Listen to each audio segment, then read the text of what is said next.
Skin that smoke wagon and see what happens. How's that for a slice of fried gold? Oh, I'm sorry. I didn't know how this machine worked. It seems to run on some form of electricity. And it was wrong. It was a bad call, Ripley. It was a bad call. Bad call. Some are good for fighting, others for dying.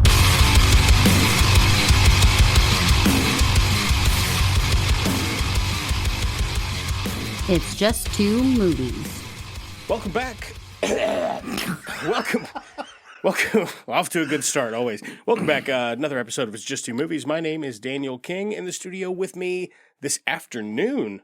Fucking early start. Daylight. Jeremy Jones. What's going on, brother? Hey, not much. Glad to be back. Glad to continue this insane idea. Glad to have you. Glad to have you on the show.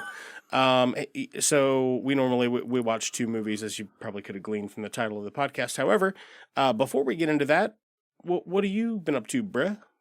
Not a whole lot this summer. I mean, we chit-chatted a little bit about like what you've been up to like this week, but yeah, this was, I don't know, when's this episode coming out? Probably September. 4 weeks from Monday. Okay. I can look at a calendar if you like. Can I? Do I have one? Yeah. I do. Oh, do you have one? Monday will be the 5th. So, September the 2nd. Ooh, Labor Day. Something about me and holidays, because last time it was Memorial Day. Oh, yeah. That's just weird, unintentional, isn't it? yeah. Yeah. I am the beginning and the end of your summer. What do you think about that? I think that's fine. I think that seems just fine to me. Honestly, been pretty quiet on my end. Yeah? No news is good news, man. Yeah. There was, last year had enough news. I'm kind of newsed out. Personally, I'm not trying to make it about anything else. I keep seeing that thing online that's like, damn, I'm kind of tired of living through historical times. But I am, though. Like, it's just... We all are. Yeah. Exhausting. It just burns my soul out. Yeah. Getting ready. By the time this comes out, Trivia Night should be written and done. So that's kind of like my big project at the moment. Hell yeah. I'm hoping we don't have any conflicts because I want to go. I want to go Friday, October 11th. We went, we just went the 1 year, and then I think the next year we had something else that we'd already committed to, so we couldn't go, which really bummed me out because I had a fuck ton of fun at that thing. That was a blast. It's always a good time. Yeah, a lot of fun. And that horror movie trivia night is sponsored by Destroy the Brain, correct? It is Destroy the Brain. Sponsored by Four Hands. Oh, sponsored by Four Hands? Yeah. Book. And that is at the Heavy Anchor in St. Louis. St. Louis, Missouri. So if you get a chance to check that out on your calendar, that is going to be, what? Do you have a date for it already? Friday, October 11th. Fucking A. And it is, you can register your team, horrortrivianight.com. What time does it start? 8 p.m. So, is there like check-in 7 p.m. Is there a hotel real close there?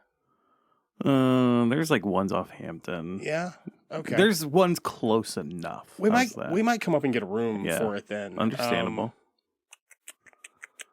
Yeah. I mean, it's a long haul. Yeah. Yeah, it's not that bad. I mean, it's not that great. It's a long haul to try and drive anywhere. Yeah.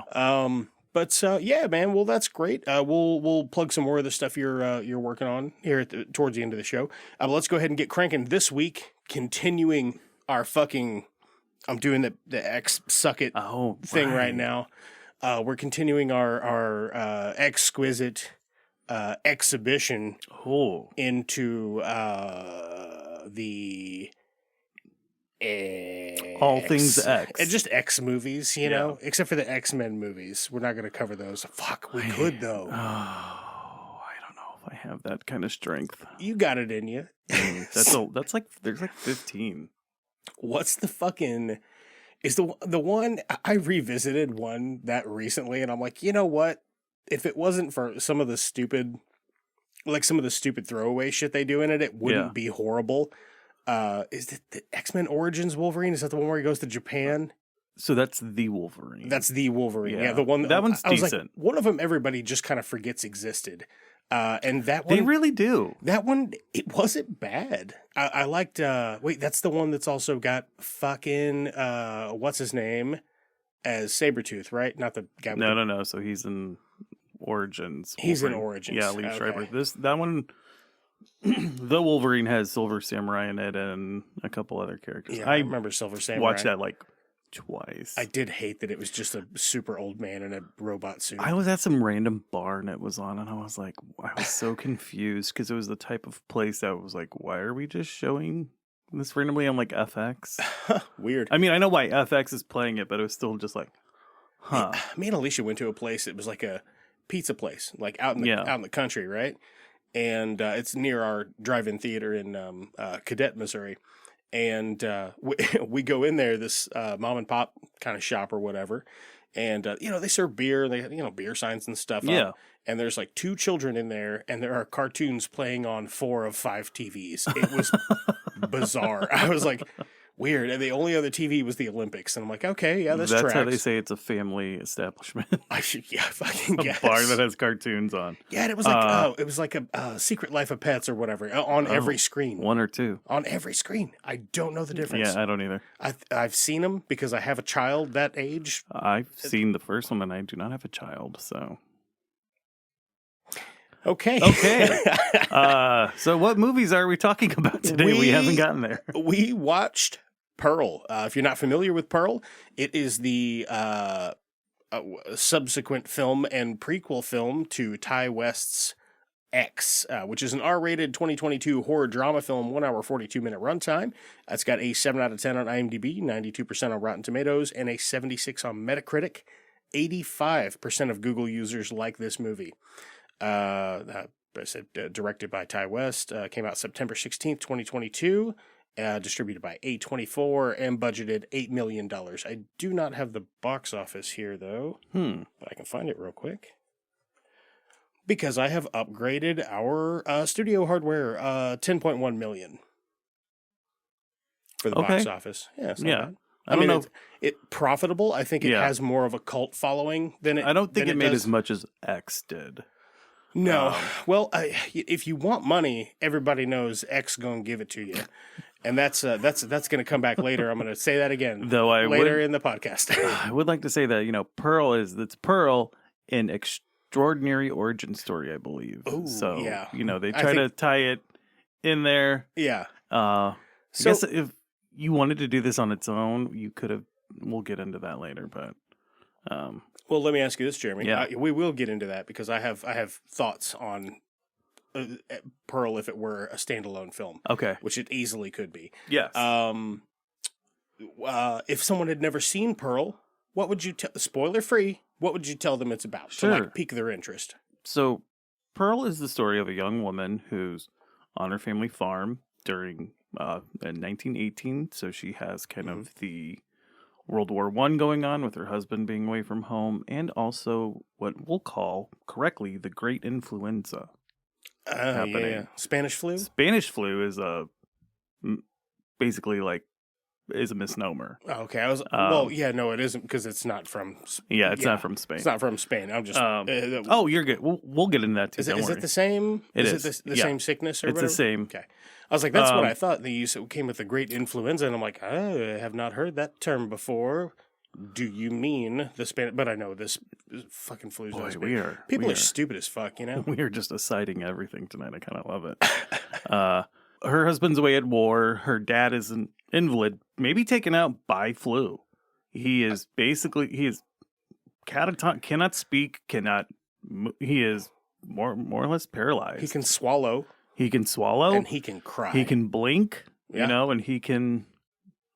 His senses, for the most part, work. He cannot speak. He cannot, do anything under his own will. So she is part-time caregiver, farm girl, and she wants a better life for herself. Word. But she has all these responsibilities. She has this husband she's worried about, but also feels kind of betrayed by. Mm-hmm. Not that maybe it's not his fault. And it is the story of her trying to pursue her dreams and becoming a star. Yeah. And things take a turn for the worse. Her nature she just can't help herself. She can't. She's got she's horny in weird ways too. And she's weird in horny ways as well. And she is weird in horny ways. Yeah, that's the double-edged sword. So let's go over cast here real quick. The stars: Mia Goth, David Cornsweet, Alistar Sewell, Matthew Sunderland, Tandy Wright. I'm telling you, if Tandy's right, I don't want to be wrong. Emma Jenkins Purro and Amelia Reed. And Todd Rippon. Okay. Who's the like casting director when she goes to like goes to audition for the dance or whatever. Yeah, that's. I mean, there are a couple other people in there, but roles seconds long. I mean, you've named pretty much everyone who has a speaking part in it, right? So that is plenty. Yeah, I like it. So I feel like. Like chronologically, story wise, I feel like we could just run through like, hey, here, spoiler, here's how the whole story goes, and then we can go back and dissect the parts that we like. So Pearl's on the farm. She's talking to the farm animals, and she's like, "Oh, I want to be a star." Meh. And her mom's like, "No, you're not gonna." And she's like, "Fuck it, I hate you, Mom." And then she goes and she meets a projectionist at a movie theater. She goes into town to pick up medicine for her dad. And right. When she's there, she knows she can sneak in to see the kind of Nickelodeon, pay like 5 cents. 8 cents, I think. That's what she's short. Yeah. Because she paid to get in. So, one thing right out of the gate, like when she's talking to the farm animals and shit, a goose kind of waddles in. She's like, "Oh, hey, Mr. Goose, what are you doing here?" She kills the goose with the fucking pitchfork and then goes to throw it in the lake that's behind her house because there's a gator in there. There's just a big-ass gator. Yes. So that's also weird, so they're in Texas, so I don't know how weird gators are in parts of Texas. I don't think it's normal to like have one in your lake on your property. Maybe not, I don't as know. a pet, Well, it's like an unofficial, it's like a mascot. Yeah. I don't know if it's really a pet. Yeah, I guess. So anyway, you get the vibe that something's off with this girl, like pretty much off the front foot. Yeah. Well, so the whole movie is her point of view. The camera stays with her the entire time. There are not cutaways from her, and so we are let in on her delusions and her fantasies and her daydreaming, which is something I really like about this movie. Yeah, it is fucking. All right, we'll come back to that. I do want to talk about that. So she kind of has a relationship with this projectionist. They smush, and he's like, "Oh yeah." He shows her a pornographic French film, and he's like, "I'm gonna get in on the ground floor of this because it's gonna be big." See, and he's like, "Yeah, I'd like to see you up there on that screen." And so they form this relationship. She goes home. Things get a little more tumultuous with her mother because she's like, "Hey, I want to go audition for this dance." And her mom's like, "You're stupid." Her mom knows she's like fucking around in town. And like the big thing, having this flu setting in 1918 with the flu is, she's like, stay away from other people, wear your mask, and basically come straight home. Yeah. And she goes, "You're 8 cents short. And so she didn't tell her she went to the movie. She's like, "Oh, I had candy because I was hungry." She's fucking about town. Yeah. But so, yeah, there's this mom knows she is fucking around. She's like trying on her old clothes, kind of dancing around the house. And she's just like, this isn't your life. Their relationship's very interesting, and I want to go into more depth on that. Yeah. So they have a kind of a big blow up at the kitchen table. There is a struggle, and she essentially catches her mom on fire while trying to kill her, and locks her in the root cellar. And then this projectionist comes over. Well, she goes to see him, and that's when they actually sleep together. Yeah. So she goes like a second time when he shows her. First time, gives her a cigarette, is just talking to her, and he's like, "Come, just knock on this door. I'm always here." Second time is when he shows her the stag film, and it's kind of more, sexual. And then the third time, when she's upset after all this happens, that's when they have sex. Oh yeah. They're doing the horizontal tango or whatever other euphemism that you like, listener. But they be fucking, and then he's like, "Oh yeah, I'll take you home, see?" And he takes her home, and there's a bit where her mom says to her, like, other people they're gonna see what I see, and they're going to be frightened. Like, Yes. I'm frightened. Yes. And so they're having a bit of a, he's like, oh, you got to get ready for the big dance, because he kind of catches her in a lie about having a dog. Oh, yeah, she said, well, so all the food is still out from the night before. Uh-huh. We didn't mention her in-laws, her mother-in-law and her sister-in-law that stopped by, who come from money of some sort. They mentioned apparently, Howard, her husband, who we meet in X, was a doctor in med school and decided like he's just going to be a farmhand. Yeah, weird choice. Yeah. Weird choice, Howard. And then he decides, and so they like bring over this cooked pig. And it looks succulent. Scrumptious. Yeah, it looks so good. But the mother, Ruth, doesn't want it, refuses it. Doesn't want your charity. And maybe she's worried about the flu. I think there's a couple things you can assign that, but it's festering on their front porch throughout the rest of the movie. Throughout the rest of the film. So it's like he comes over and he sees this with like maggots on it. He's like, what the hell? What the fuck's going on here? Yeah.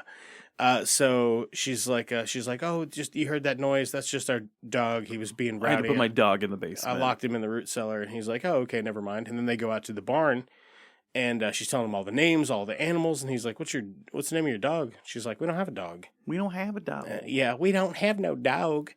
And then her accent's very charming in this, despite her having such a shrill voice. I really like her as an actress. Yeah. But man, her voice is like sometimes just, oh God, it gets it. Well, it's like nails on a chalkboard. Well, it's when she's like screaming, but that's also because when she's like losing her shit. Yeah. So he gets uncomfortable. Now he's been lied to, and he can tell she's a little unstable. He was like, there's some real fucked up shit going on here. He's like, this is more than like a white lie. He's like, there's some fuckery about. Yeah. So he's like, all right, well, I'm gonna take off or whatever, and she realizes that he's scared of her. Yeah. And she gets furious because he's going to leave. And she's like, you're not going to leave me. And she fucking stabs him with the pitchfork. It's an axe. I thought she got him with the pitchfork. It doesn't matter. Yeah, I know she gets him twice. Yeah. I know she gets an axe at, what's her face? Well, okay, so you're right, because that's where it was on the stump later. So. Yeah, stump and grind. So now she's murdered 2 people. And she goes to her audition for a dance audition or whatever, and they tell her no, essentially just because she's not blonde with blue eyes. I mean, I'm or sure because she looks like a fucking psychopath. I'm sure it's the simple answer is you're a brunette. Right. We don't need someone who looks like you.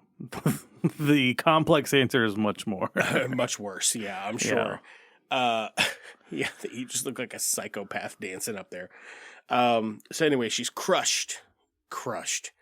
And her sister-in-law comes by the house. Well, her sister-in-law told her about this audition, so that's why they went together. And the sister-in-law got so nervous, she made Pearl go in front of her. Uh-huh. So Pearl didn't get it, and her sister-in-law did, because she is blonde hair with blue eyes, and could execute a dance and probably not look insane while doing it.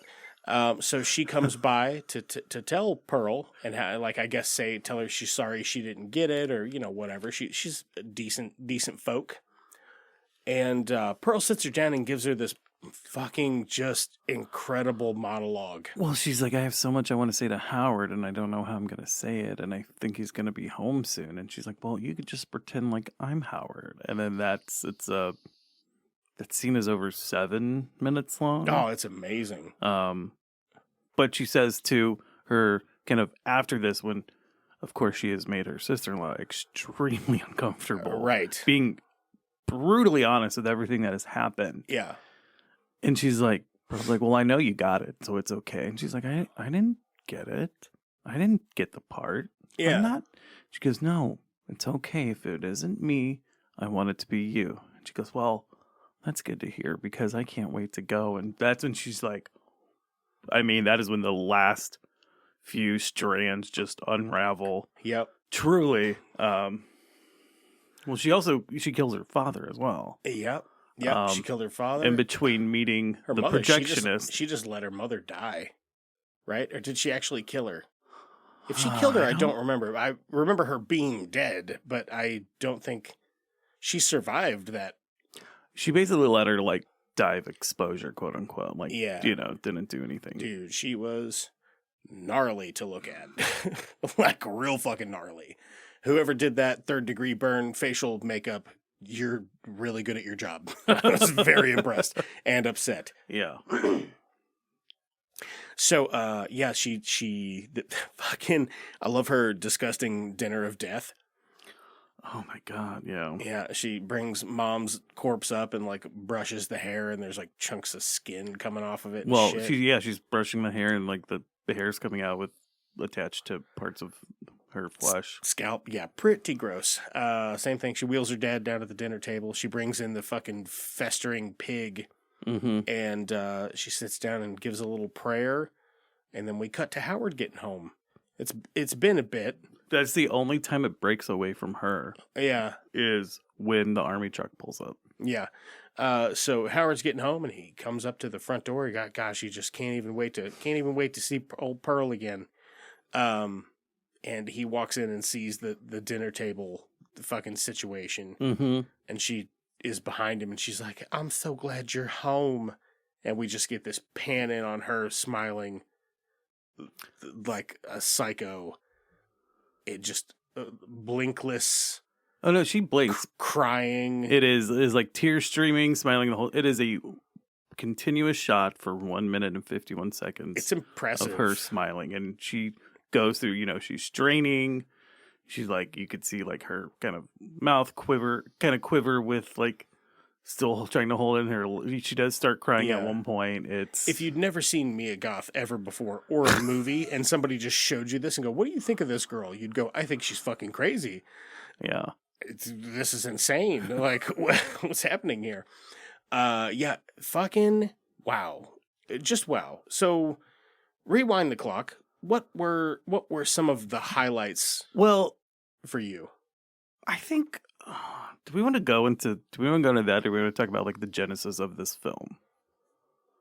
Sure. Yeah, that's because I think that's a good way to start too. Is that so? X was a standalone, was one movie that was being filmed. They were going to filming in New Zealand. Yeah, and at the time in 2021, anyone entering the country, film crew, all that stuff, had to quarantine for 2 weeks due to their COVID guidelines in separate rooms. So, Ty West, Mia Goth are kind of FaceTiming every day, talking about, looking at the script, talking about who Pearl is, since Mia Goth plays plays her and Maxine in X. Yeah, she's indistinguishable. Like you can't tell it's Mia Goth when she plays Pearl in the film X. Yeah, and so they kind of develop this story, and they think about how old Pearl is in, I think it's 1979, and what age she would be. It is around the same time as, that's why I think things like the Spanish flu figure in, and also World War I, how transformative that was. And it's just, in 2 weeks, they kind of came up with this idea, or basically structure, pitched it to A24. They said, fucking go for it. Yeah, it's fucking. And they shot them back to back. Yep. And from that idea, I assume, came the idea of what happens to the character Maxine after the events of the film X. Yeah, I think after that both were so well received. I'm sure after X was so well received, because Pearl was already done. I saw that in theaters, and they had a trailer for Pearl attached to the end of the movie. Yeah, so that was done. That was like, they were both in the can, ready to go. It's like a 5-month difference. When does Maxine come out? Maxine came out in early July. It came out in early July? Well, yeah. Fuck me, I just totally missed it. It got pushed out of theaters, but it did okay, but summer blockbuster season, like Twisters came out, Deadpool, it just couldn't. Long Legs came out, and Long Legs did really well. I really want to see Long Legs. We'll talk about that Okay, later. Cool. Yeah, so that's kind of how the film came to be. Interesting bit of trivia. Mia Goth's performance in this is so good.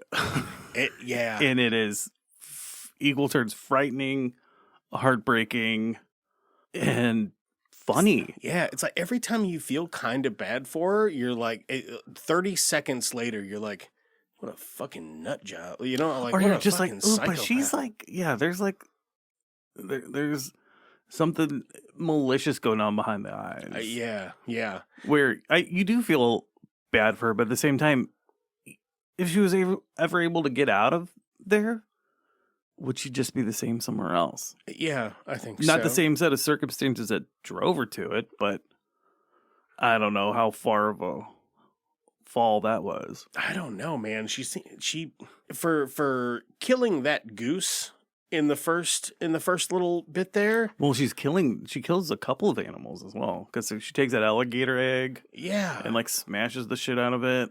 Yeah, she's fucking. I think she does something else. She fucking likes killing stuff, I think. Yeah. Well, that's something. Was just her ramping up to doing it to a person. That is a character piece. Then, X is a slasher movie or hagsploitation. I don't know if I used that term last time for it. Where this is a complete character piece, and I like that it's different. It is so vastly different, and that's what fascinates me about it, is that this is the prequel to another film that has a very distinct style. Yes. And then in this prequel film, it's like all the fucking bets are off for stylistically, character choice, story structure. Like everything about it is so different. I would have believed they were directed and written by different people. I could see that. I mean, very much, this does have, to me, what feel like two obvious influences. Film-wise, like just how I felt like X was very much, Texas Chainsaw, Eaten Alive, and I forget what the other one I said was, but this one is Wizard of Oz. I mean, there's one of the dresses she wears is like basically the same one, the human version of the Wicked Witch of the West, like in Kansas. Oh yeah, because she rides a bike, the Wicked Witch does. Mm-hmm. Like, I mean, it's the same costume. Yeah, it's fucking. But also, like, they made it kind of like this Technicolor looking, like gore, like the color grading on this is just incredible. It's got a fucking really good look to it. Like, and it's just appealing. Other movie is Whatever Happened to Baby Jane. I don't know if you've seen that one. It's from, I don't know, I'd say the late 60s. Let me pull it up here real quick. Yeah, it is Joan Crawford. And why can't I think of her other name? Oh, yeah. No, I don't think I've seen this one. I do like some Joan Crawford, though. And Betty Davis. Oh, my God, that's embarrassing. Yeah. Joan Crawford, Betty Davis. So they are sisters. One of them was a child entertainer. How dare you not remember Betty Davis, a woman who died in 1989. She's got a unique look, though. Yeah. So... that movie, they are sisters. One of them, it's Joan Crawford, who is in...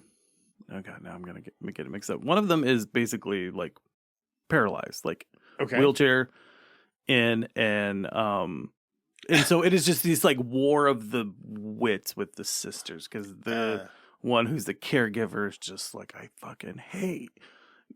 That performance is very much like... Yeah. It's such an interesting trope.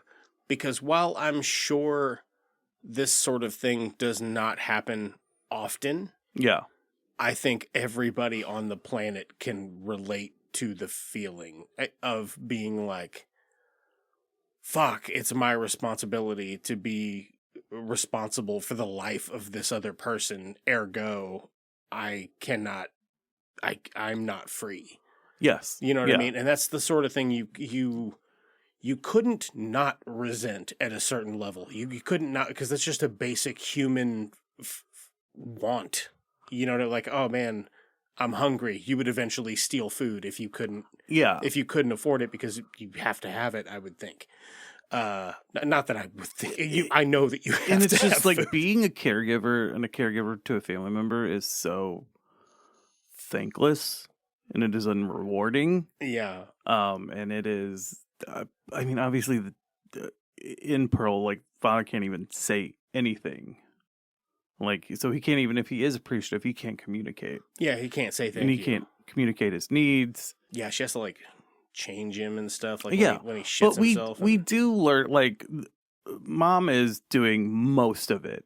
Mm-hmm. And also doing as much of the farm as she can, because Howard was a farmhand on their farm. Yeah. When it was before the war, when it was like, you know, flourishing. Now he's gone, and so are most of the animals. Wonder what happened to him. Well, but part of that is like, did they have to sell some of them off? What was the gator's name? Keep them. I don't remember. She named everything, even the gator. The gator had a weird name. It was like French or something. Yeah. So it is the same name as the actress for the poster of Cleopatra that you can see at the movie theater. So it was like a silent film star. It's not it was named after. Well, if you pull up IMDb trivia, I bet it's up there. Oh man, here we go. I'm not even gonna do that. Theta. Yeah. Everyone talks about Mia Goth's performance in this. But Tandy Wright's performance. Oh, dude. As Ruth, her mother. Is fantastic. Just as good. She's every bit like, when I was looking it up later and I was like looking up the people that are in it, I was like, holy fuck, man. I had forgotten while watching the movie that she wasn't just a stern old German woman. You know what I mean? Like, she's a New Zealander. Yeah, she sells it so fucking hard. She apparently like decided to learn German just for this movie. Damn. And like learn it pretty. It's probably one of those people who can pick it up quick, but that's just crazy to me that. I wish I could just acquire new languages like passively. Yeah. Tandy Wright was the intimacy coordinator on X.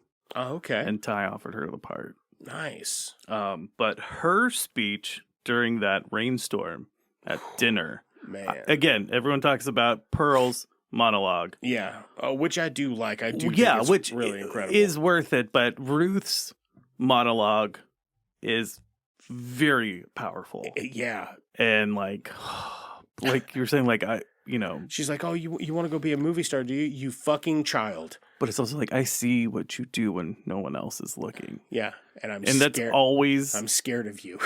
That can always be like a fear, or like, how do people see me? And then it's like, oh, they don't see me how I think I am in my head, or like, yeah, they see me as a threat. Yeah, like a actual physical violent threat. Yes, because you're unpredictable, like a fucking horse. Yeah. I did like the projectionist is not given a name. They don't in the film. Yeah. No, it's just productionist. Again, that's played by David Corenswet. He was great. I don't know what else he's in. He's going to be Superman. Oh yeah, he is going to be Superman. Fuck yeah! I was like, I feel like I've seen his name before. I actually just figured that out right now. I was like, wait, because evidently he's in Twisters too. Boy, he is having a hell of a summer. I'll be dipped in shit. Okay. I mean, I wouldn't. Is he in anything else of repute? Lady in the Lake, maybe? I don't know. I haven't seen it. I haven't seen that either. Anyways, no. But I do. A lot of prequels are really over the top at tying in to the previous film, and but I don't think anything here's done to death, and maybe because there's such a big time gap. But I do like that he brings in the thing with the most continuity in the movie, just the house. Well, of course, yeah. It's like that car that they find in X is, I'm guessing, supposed to be his car, or maybe it's a different car. I don't. You get such a. Since the movie Pearl is like 100% from Pearl's perspective, and she's got how much screen time in X? 6 minutes? It might be more than that. Yeah, it's not much. She doesn't have a lot of lines. She just tells Mia Goth's character, Maxine, she's like, I used to be young and pretty like you. And then the rest of her performance is mostly nonverbal.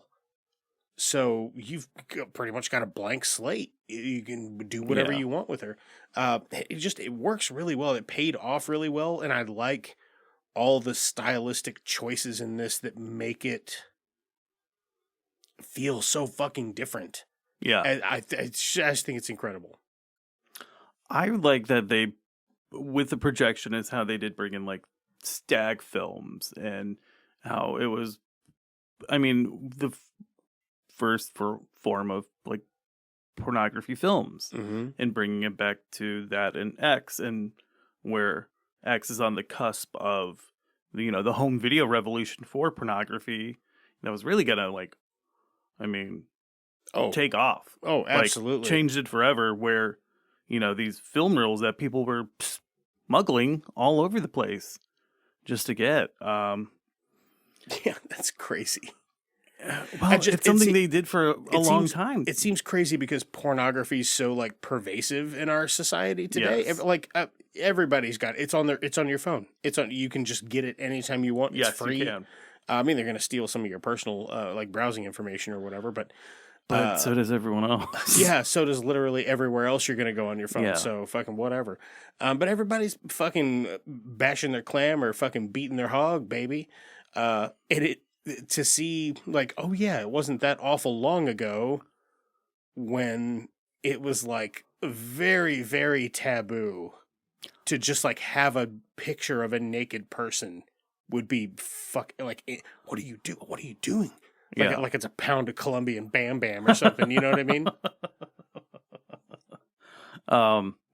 Yeah, exactly. I mean, it's taboo in other ways now, but like back then, but people have always been perverted and dirty. It's like 100%. Have you ever seen those like Bibles from Europe that were for monasteries that were people in the borders like in sexual positions? So it's like shit's always been dirty. Yeah. Fucking wild though. Well, crazy times they were living in back then. Not unlike the crazy times we're living in today, but we're not going to get into that. That's something you doom scroll for that shit. We're not doing that here. You know, and again, that pig I keep coming back to because I can't really like parse out what that means. When Ruth is offered a cooked pig from her wealthy in-laws. I think I have a suspicion. Yeah. I don't know that the wealthy in-laws have anything to do about it, but I think that the pig might be Pearl's full-blown homicidal tendencies. So she decides to finally bring it in at the end because she's whole hog, baby. She's all in. Dude, that's fucking good. Yeah, I don't know if that's right or not, but maybe Ty West is a genius. But it's you don't have to worry about that's your interpretation. If that's your interpretation of it, it doesn't have to be right. Yeah, that's fucking good though. That is like, whoo. Yeah. Good job, Danny. Thank you. Wow. You know, they're not all home runs, but every now and then we'll hit a dinger down the third baseline. Oh no, that one went into the green monster for sure. Fuck. You did it. I whiffed it. You did it. Oh yeah, I did it though. What do you think, Jeremy? Of the pig? You know, so this is my second time with the movie. Mm-hmm. Same. I thought it was more pride. At first, like, I can take care of my husband, I can take care of my farm, I don't need charity. Oh yeah, from Ruth. Yeah, but when you brought it into that, when Pearl finally brings it into the house, yeah. And I think there's a part that is from Pearl's point of view where in her mind it's cooked, because at one point it looks cooked again. Oh, yeah. Does that make sense? But there's still maggots on it. There's still maggots on it, but it does and look, it's like, it looks freshly prepared. Yes. But somebody just dumped maggots on it or whatever. Yeah, and I was like, well, what? Did they... In it? Fuck, man. I was like, what? Did she throw it in the oven and then she dumped more maggots on it? So I was like, no. Dude, in her mind, she's like, it's just beautifully cooked. That thing would be I'm a provider. So fucking rancid. Oh my God, that would be so foul smelling. The smell would be fucking horrendous. I'm talking, yeah. I don't know if any of you guys live in the city. Maybe you don't have, I live in the woods, so dead animals just kind of happen. Oh, no, they happen in the city plenty, too. Yeah, I was like, man, if you've ever just like walked up to a dead, you can smell that motherfucker 100 yards away. They smell so bad. Yeah. And if you've ever been in the woods and you're fucking upwind of one and all of a sudden the wind shifts when you get 10 feet away from it, it's fucking nasty. Real bad. But yeah, I just, the whole film, it shocks me with like how well it is put together and how much it feels like a fucking totally different thing. Like, I think that's the thing that's most impressive to me. I've referred X to a couple of people, and there was at least one of them that didn't care for it. But I very much wonder if they would prefer this film because it is so drastically different. And, even people I know who are into horror, who liked X, didn't really get Pearl at the time, and I didn't make it to theaters to see it because it was just. I didn't either. I don't make it to see everything in theaters. No, I don't. Well, because I got to take my wife and my kid, and it's like going to the theaters, fucking $150. Well, or we also, can go to the drive-in, it's $30. Yeah, do you really want to? They're not showing Pearl at the drive. No, I wish they would have. Yeah, because I would have gone. But I know at least one person that was kind of disappointed, and I saw it. I was like, "What are you talking about? This was." I prefer it. Did you want more slashery stuff? Maybe. Or I guess they thought it wouldn't be set when it was like in 1918, but it's also she was like 80 years old in the 70s. I don't know. Are you excited for Maxine? I have seen Maxine. Oh yeah, is it just coke and blowjobs and murder? Yeah, there's some of that. Yes. We will, I will hold all opinions on Maxine until we talk about it here. At some point. In the near future. We'll wait till it's at least like a cheap rental or like I'm not going to pay $20 to watch it again. Oh yeah, okay. I'm not into not a physical purchase worthy. Oh, maybe. Yeah. We'll see. Okay, well that's fair I don't enough. own any of them.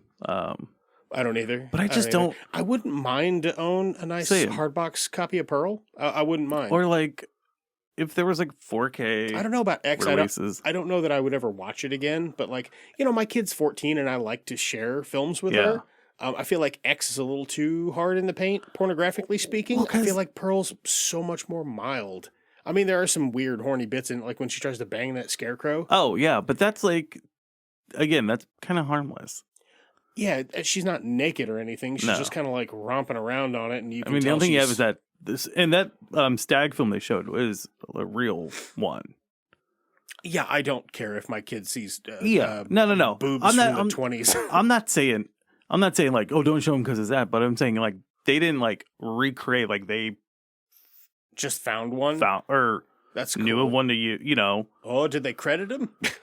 I think it's in there, or I don't know. I think I found in the trivia what it was called, but I didn't write it down.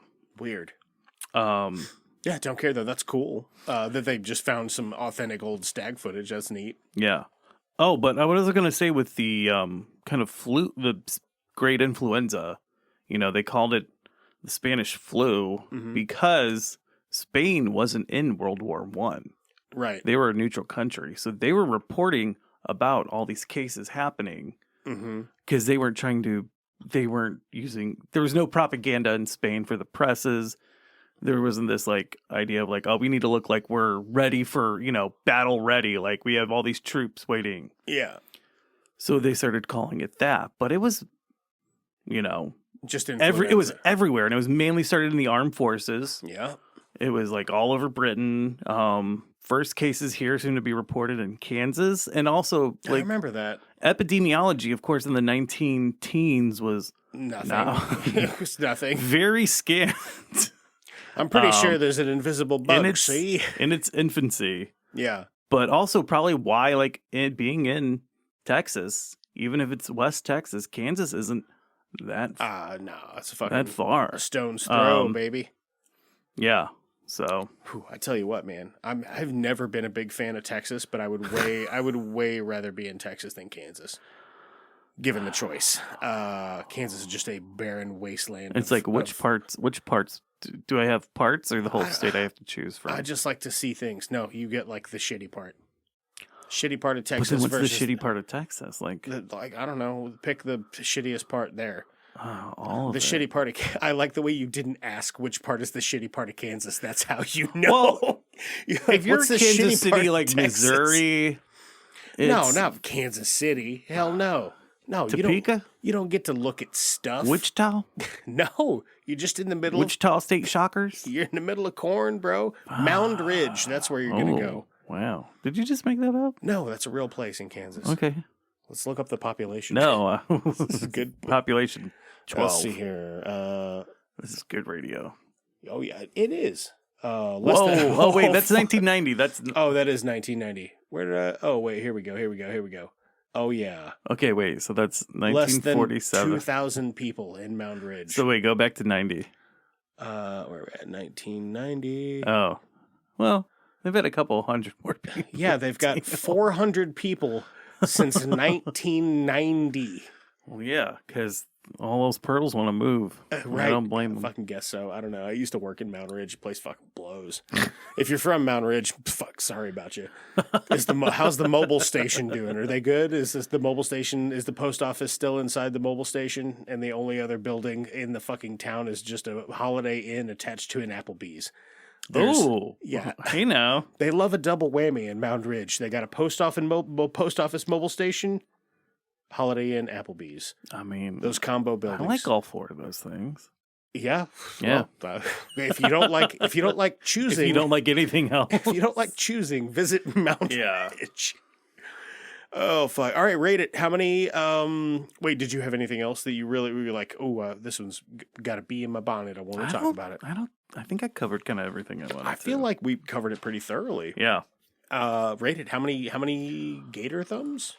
Yeah, gator thumbs. What's my ceiling? 10. 10. You know what? Gator I'm gonna thumbs. give it like 8 gator thumbs. 8 gator thumbs. I was gonna go 8.5. Oh, I didn't know we could do halves. I like it. I'll stick with 8. Okay, all right. Well, that's great. 8 and 8.5 for Gator Thumbs for the second film in the X trilogy. So now we're gonna go watch XXX State of the Union. State of the Union. Thank God. I was hoping you weren't gonna say a different one because I'm like I watched No. State of the Union. So we'll be right back. And here's a quick word from our sponsors. Ooh, it's getting real late night. Maybe like 3 a.m. Could use a little something else, maybe something kind of sweet. Oh, fuck. I can't cut this, so we got like it's a one and done situation. Ooh. I'm gonna just whip out my phone here and go to 3amsweets.com. Oh God! But then, the wind blew in. I entered a code. Cum joke. Ooh, 25% off. This is a real ad. Please send some business to 3amsweets.com. Hell yeah!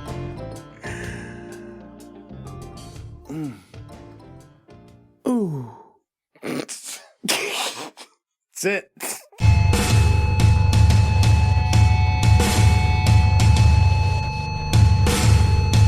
We're gonna get up in it, boy.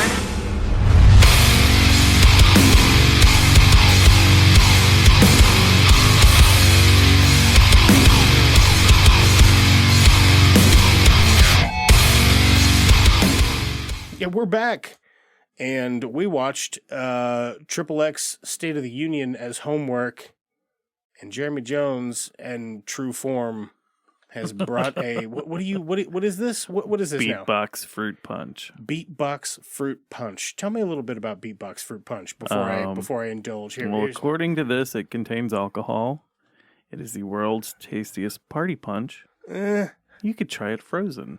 that might know, not I be was like, bad. ooh. I do love a frozen drink. I had one of these a couple of years ago. I don't remember the flavor, but it is That looks very sweet. 16.9. It probably is 16 ounces at 11%. So Fuck, it'll get you 11%. 11. 11.1. It will get you there quick. Okay, and it's called Beatbox? Beatbox. Beatbox. I bought this at the Okay. Casey's, but you can buy it wherever you find. Wherever you find beatboxes. Tell you what, a drink like this sounds like my old lady's going to get her box beat. Wow. It's not bad. It just kind of tastes like generic ass. Yeah, you need something to kind of smooth out the edge of it because it just kind of ends. You could cut this with a little bit of Sprite or some 7-Up, give it a little effervescence. A little, Well, yeah. You can also add some rum to it. A little all that's of the also above. true. It's a little sweet for my taste, but honestly, it's not as bad as when I saw that. Bright. I thought that was just like a fucking coconut water or something that you brought yourself. Yeah, it's my but coconut water. Contains. Casey sell coconut it does water? say contains alcohol. Because how would you tell? I mean, it does have the ABV. I had no idea that it was an alcoholic beverage. You when thought I brought it was. in here. Oh, it was for my recovery tomorrow. Yeah, You thought yeah. wrong. I don't. I will say there's another episode of this podcast where one of our guests goes on a tangent about how fucking delicious our water is. So if you need some recovery, The Bone Terra water. no. Okay. Bon Terre water is a coin flip whether you can drink it or not. That makes sense. Out here, we're taking it out of the water table. So Yeah. it's got all the good lead in it, everything that you need. Just joking. We've had it tested several times. We're lead free out here. But it's good water. Just good minerals in it. You know what I mean? Tasty stuff. So we watched XXX State of the Union. And Yes, much like the presidential train, we have also derailed. XXX State of the Wow. You know how- No results. Wow, Yeah. weird. No suggestions for Yeah. XXX State of the Union. Seems like probably a conspiracy, Google, about like how you see how they took off the search results for the Trump assassination attempt. Oh, really? But they also took off the search results for XXX State of the Union. But they can't stop us, by God. If you're not familiar with XXX State of the Union, it might be because it's from 2005, and also it's not very good. But it's a PG-13 action thriller, 1 hour, 41-minute runtime. That's got a 4.5 out of 10 on IMDb, 17% on Rotten Tomatoes, a 37 on Metacritic, and 66%, of Google users like this movie. It stars... Wait, where's the fucking cast? Ice Cube. Here we go. Stars my boy Ice Cube, Willem Dafoe, Samuel L. Jackson, Sonny Mabry, Scott Speedman, Noya Gay, Xzibit. X can give it to you. I told you it was a little bit of sizzle at the beginning of the look podcast. here. We know, like, there's multiple. There's yeah. lots of intersecting X's all through this trilogy we are doing. It's X'd up. Peter Strauss plays the president of the United States, and Michael Roof is that this is the tech, he's one of the tech two guy. returning cast members from the first film. right? It's just Samuel L. Jackson and that guy. Yeah. Cool. Totally. And Johnny Gleason Connolly, Okay, I think And- we got him. Matt Gerald. Yeah. Yeah. Jeremy, what would you say XXX State of the Union is a boot? So this is a boot. I'll be honest with you. I watched it 1.5 times. I still didn't really catch why it's called State of the Union, except for the president's I got kind of you. involved. I gotcha on this one. It's gonna. Can you take your cursor off that because it's just flashing at me? Oh, and yeah, that's- yeah. Thank you. I appreciate you. No problem. Or it's just No auto problem. playing the trailer and that's bugging me. That's fucking worse. Here. How about that? Ooh. Oh, no, fuck, no. There's another one. Perfect. Okay, there we go. Oh, God. XXX State of the Union. So when a secret NSA building is infiltrated by, they don't know, mercenaries, assassins, something, kills 16 people. Yeah. And Could be apparently this is be Al Qaeda. um, Could be Willem Dafoe. No way. to it's tell. mostly white people, so we don't, well, Right. So it is Agent Gibbon, Samuel L. Jackson's character, who is in charge of what they're now calling the XXX program.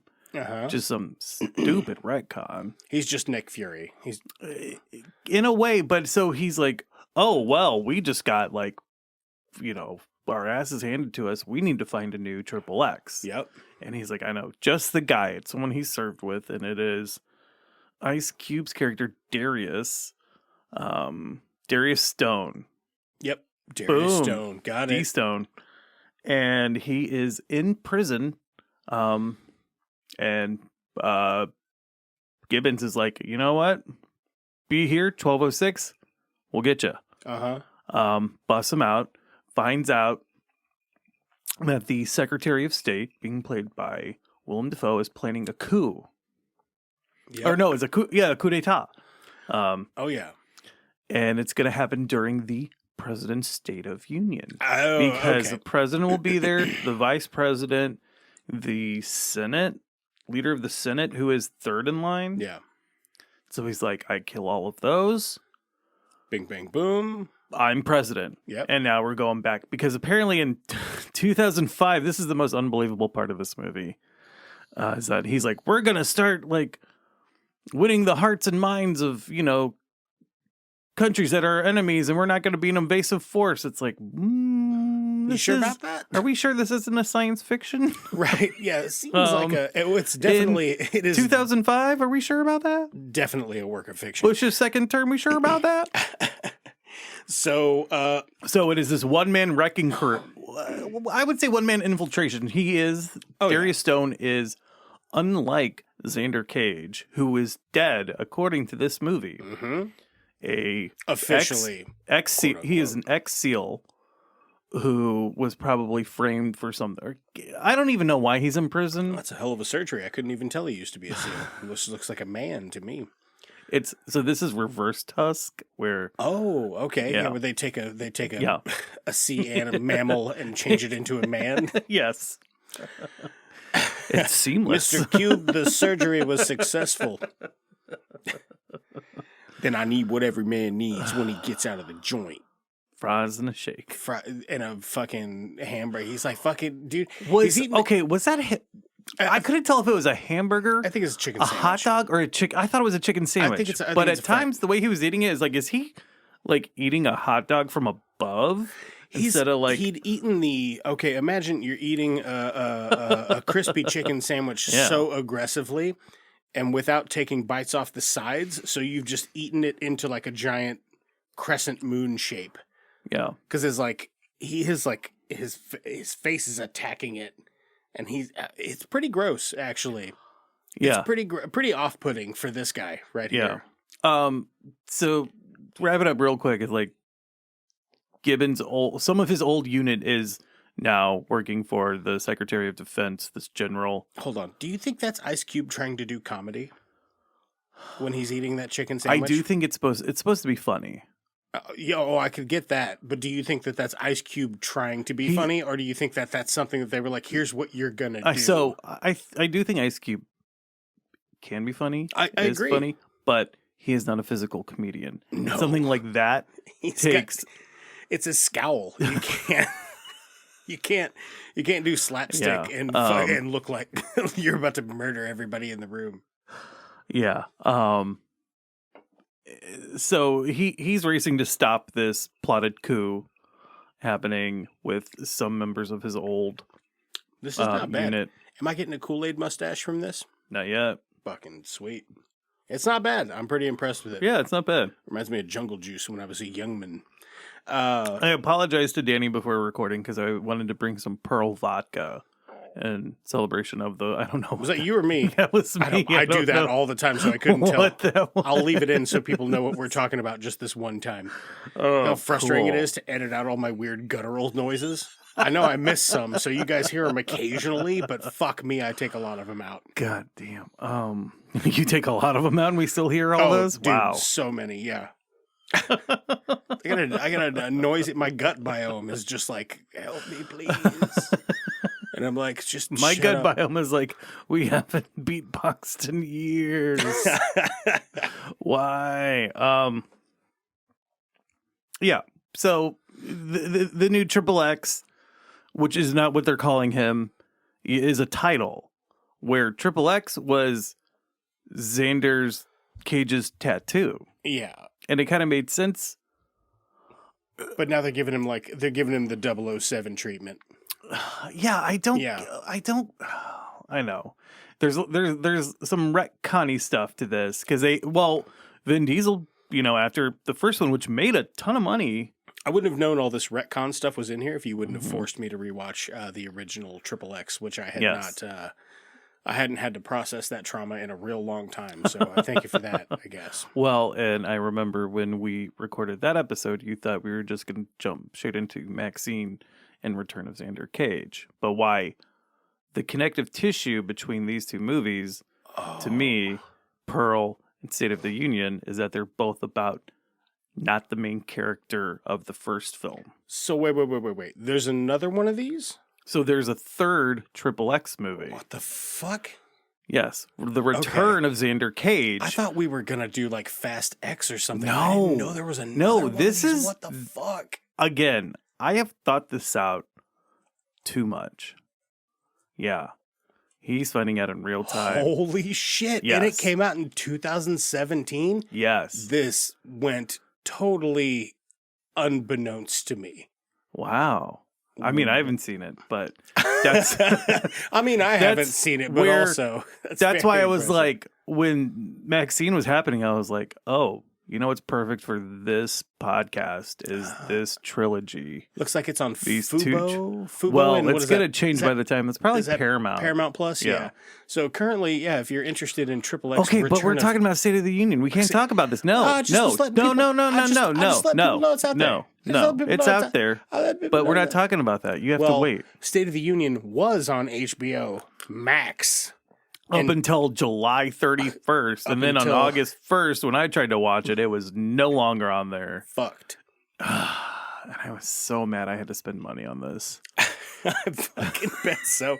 How much was the rental? Just out of curiosity. Was it- $3.99. I use Voodoo/Fandango. That's not too bad. No, it's not. But I read some stuff like on I Voodoo told you, I Fandango. was at this used movie store yesterday by my barber shop, and it's Nickel Flicks. Shout out to them because very affordable movies. Shout out to Nickel Flicks, affordable flicks for your picks. Was looking through the DVDs, and they have an absolute crap ton of DVDs, and actually saw the special edition of State of the Union. I was like, haha. And I was like, and then I put it was $2. Like DVDs for the most part are $2. Should have jumped on it. I was like, all right, well, I'm gonna watch you on HBO, so I don't need you. Oh fuck! While we're on the topic of $2 DVDs, do Yeah. you know what I just got for $2? Oh, what? I got a steelbook copy of The Big Lebowski for $2. Nice. Yeah, I'm very happy about it. Yeah. I'm excited about that purchase. It's brand new, like still wrapped and everything. I just haven't gotten it yet. But anyway, so yeah, Yeah, I had to State rent of this the movie. Let me say how it starts. So it is on, because I took issue with this immediately, is that it is at like a horse barn ranch. I don't know what you want to call it. Well, I'm talking the beginning when they break into the facility. Oh yeah. When the like bad guys, quote unquote, break into this facility, almost kill. It's a ranch, like a ranch situation. Yeah, it's a cover, right? And then like in the barn is where the elevator is to go down to the main. So these guys kill, or somebody's, walking through, they find 2 dead bodies, boom, they get killed. These guys blow up because they know this, it's how many, feet down, basically infiltrated with all these explosives. Like 8 explosives? Oh, dude, they're fucking blowing all kinds of They shit blow up. it sky high. Then they say perimeter breach after that. The perimeter breach is when those motherfuckers are in the barn. Where's the security before that? I get it that it's like undercover, but Outside of the barn, I guess. but like if this is an NSA facility, Shit, somebody went in the door. Security breach. but it's like how did they sneak that close to it with nobody being like, "Hey, what?" There is some stuff I want to mention about this up front. The action, for me, Yeah. right in the pocket. Like, right in the pocket of what, to me, is entertaining. It's not taking itself that seriously. There are a couple of fucking high-budget, kind of cool things that happen in it. But there's a healthy amount of CGI that is very obviously CGI. Yes. That if I'm looking for so bad it's good, this is just enough where you didn't use it to make the whole movie, but you peppered it in enough, and I can tell it's there where it's silly. What I think Maybe silly's the wrong word. no. I mean, I think we'll get to the train later because I think that is extremely silly. Right. Because with how fast that was going, they would have been in like The train would have jumped the tracks. Yeah. or like jumped the tracks. Yeah. Oh, is that train's going 400 miles an hour? Is it? But with the retconning thing too, with like Gibbons, like kind of bugged me is, he had that big facial scar in the first movie. Yeah. This one, it is like barely a blemish. That's a little muted. Yeah. It is extremely muted. And I was like, oh, okay. Is it just you didn't want to put just classic sequel shit where it's like, oh yeah, this guy's face is like really fucked up. Well, it's just gonna be a little bit. It's a little less fucked up now. Well, it's a lot less fucked up actually. How'd you feel about Cube as a XXX? I don't know. He has acted plenty of times, but I don't know if he is an action star. I don't buy him as a bad boy. I buy him as a bad dude. I don't buy him as a bad boy, like a fucking daredevil type. Well, so he's not, and so that's something that Toby, the other reoccurring character, Agent Shavers, but they mainly call him Toby. Is, he's like, well, the last one he could snowboard and like base jump. What can you do? Where he's military. So like that's for he can kill people. He's very good at killing people. He was, SEAL Team 4. He used to be it wasn't SEAL. SEAL Team 6, but he says like, when he's undercover, which at that party, which I was like, well, he's not undercover. Then I saw all the other servers, I was like, oh, that's smart. Like, yeah, right. He's like, oh, that's half my squad, like the quote unquote bad part. Yeah. But he's like, that's SEAL Team 4. And it's like, okay, if he was on like, not just a SEAL, but like, I don't know. I don't know anything about that. But like about the military, the SEALs is it is an elite branch of the military, of the Navy for sure. Those are some ballsy rough motherfuckers. I honestly don't remember when he's like, well, the last XXX could do all this stuff. What can you do? Because I played a little game yesterday where I decided every time they said XXX, I would take a drink of beer. Yeah? Like a sip of beer. And every time they said State of the Union, I would take a sip of water because that felt more distinguished. Okay. So like, how did scene where they're talking about it? I feel like you probably would have been pretty sober because it's really a sip of beer. What do they say? Like 6 times maybe in the whole movie? It's really front loaded with how much they say XXX. It's like, oh, they're gonna say this a lot. Mm-hmm. They don't. It's all in the first 20 minutes. 8 times throughout the runtime. Damn, the whole movie, huh? Yeah. Now, then I noticed that Toby starts calling him X in the movie. And that is 9 times. Oh. Like just X. Yo, X. X, yeah. Because I guess that's his code name now? Why would you encumber yourself with the pre-qualifier triple?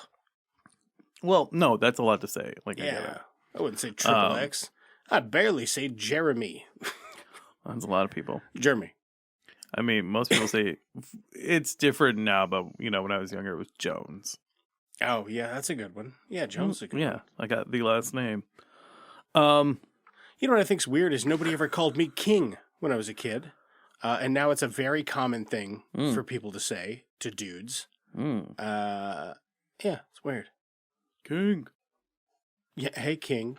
Hey, King. Hey, oh, thank you. Ooh, oh. Very kind.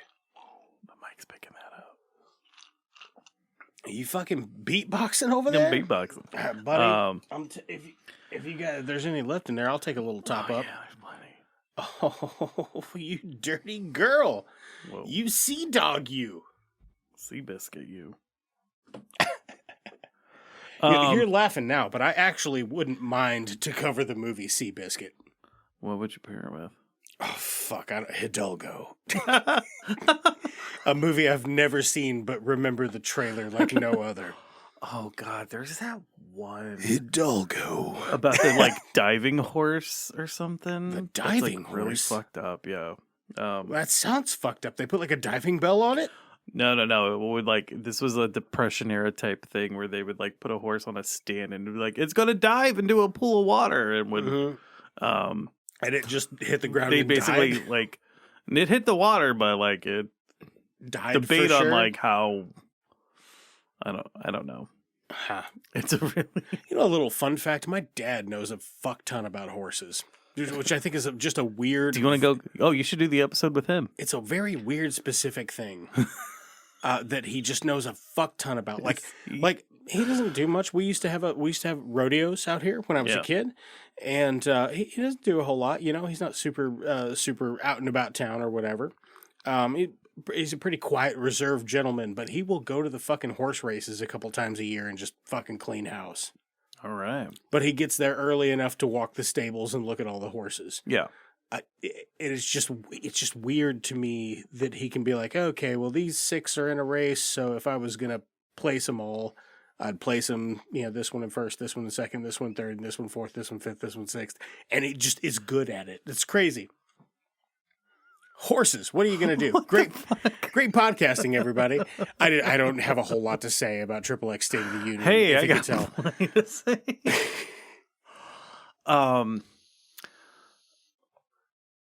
I do want to say.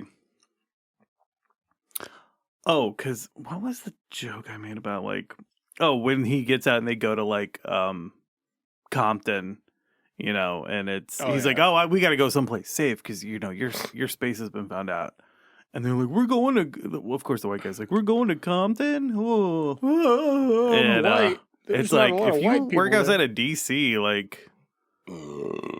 how I always like how Stephen Colbert described DC as the chocolate city with a marshmallow center. That is funny. Where it's why are you shocked there's poor people in LA? Yeah, I don't. There's poor people fucking everywhere, bro. Yeah, I gotta tell, man, I've been in some shady spots in some fucking rough neighborhoods, but not quite like Compton. I don't think. Well, look, I'm not saying but to act I don't know. That's a whole different thing. To act shocked about it, I don't know why. Thing. So Gibbons is quote unquote killed. Oh yeah. It looks like he's assassinated. They have a whole funeral for him, but Darius has to kind of, stay back so he doesn't get identified because he just escaped prison, which he was being held by MP. So was he in a military prison? I mean, if they were MPs at the beginning, I would think yes, but I don't know because they mentioned what he gets locked up for initially. What did he do 9 years for? I don't know. I think he took the fall for something. Yeah, they did mention it too, and he was there unjustly. Yeah, I like. Why does he instantly trust the white girl? I don't know. I like Ice Cube's narrative though. I like him as a character. I just don't buy his character filling these shoes. But I no, because he's just, again, with the first movie being this is a new age of secret agent, Yeah. This is a totally different. This isn't James Bond. And then the first movie is James Bond, but he snowboards and wears shitty clothes. Right. And, that fucking white fur coat. Yeah. It's this is a James Bond movie, which... This movie is directed by the same person who did Die Another Day that came out the same year as... Lee Tamahori? Yeah. Nice. Same year as XXX. And XXX made a ton of money. $87 million. That was the budget. This cost to make. God, it does not look like it. No, it really doesn't. Actually, they had it next to it if you see. They lost a fuckload of money. Worldwide, 71 million. So not that much of a fuckload, but I mean domestically, it barely broke 25 mil. Yeah. And I looked at this point in time. So Vin Diesel did Pitch Black, Chronicles of Riddick. Yeah. Yeah, the sequel. You know what? Which was a major bomb. Hot take. I liked that first Riddick movie. I don't remember what it's called. But Pitch Black. Pitch Black. I remember I was liking looking at that. this yesterday. Do you remember what Riddick's first name is? Oh, God. I don't. I just... No, is it like Tim or something? No, fucking better. weird. It's better. It's better? What is it? Richard. Richard Riddick? Yeah, so do you think he ever went by Dick Riddick? I would. I would, absolutely, yeah. If my name was Richard, I would go by Dick all the time just to make other people say the word Dick. You know what, though? When you know someone who goes by that, it completely changes the way you use that word. I don't know a single Richard. I know. Well, no, I know someone who goes by Dick, and they're one of the best people I've ever met. Yeah? So when I met them, everybody, you're a dick, stop being a dick, stop. And I barely say that anymore because I think of him. So now, it can rewire. You famously use the N-word instead, which I think is a bit extreme. Wow. And that is nice. That is the word he's talking about. Yeah. Very nice. You're such a nice. No, I mainly changed it with the X for the Xander zone, but... What do you call people instead of calling them a dick? I still use dick firmly. Look, sometimes you use it, but I'm saying as much as I freely, you know... Yeah, do you have like a I think it's just like an asshole. Yeah, just I asshole. think Well, asshole's making a comeback. That's a good one. Yeah. Nothing. The classics never go out of style. So one of the issues I have... I love that. Take you so far off topic, and you're trying to stay on. I'm really trying. You're doing a great job. Your co-host requirement of keeping me on track. You're killing it. Speaking of being on tracks, let's talk about the tanks. Oh my God! Is there anything less exciting than like a tank chase? This isn't Goldeneye with the tank in that scene, you know. Oh man, it's so like, you know what? There's one scene where they're trying to meet which one can pull the trigger first. Yeah, that I was like, oh shit. Well, but the rest like, of it on an aircraft carrier. Yeah, which is, you know, I kind of forgot. Yeah, right. Like the elevator up, I was like, wait, where? Well, I was like, oh, because they just filmed it at a parking garage. Is that why you forgot? That's industrious. I like that. If you can, we're on a boat. We're on a boat by the way. If you can film in a parking garage and make me believe it is a aircraft carrier, I'm okay with that. That's pretty impressive, actually. But can you fire like how do you load that with firing the like? There's no way he's driving and firing the like cannon in that tank. I don't want to like look up tanks. Right. Have you seen Fury? That's one we covered on the show that I hadn't seen. I haven't seen it. Oh man, that's worth a watch. As somebody who got like super burnt out on war movies. It's like World War II movies, right? Yeah. Like just oversaturated. I was way over it. And then we covered it for the podcast. It was a recommendation by Jackson. And wow, I just was very impressed with it. Yeah, I thought it was a great film. But, you know, this is an example of tank stuff not being interesting. Yeah, like that. I don't know if that scene is the one where he like infiltrates the breached NSA headquarters. Like kind of his first action scene he gets where he's sneaking around getting files out of Gibbons' office. I think is interesting. For getting framed by the white woman and not seeing it coming is like, come on, man. Like, I know you've been in jail for 9 years, but right. What was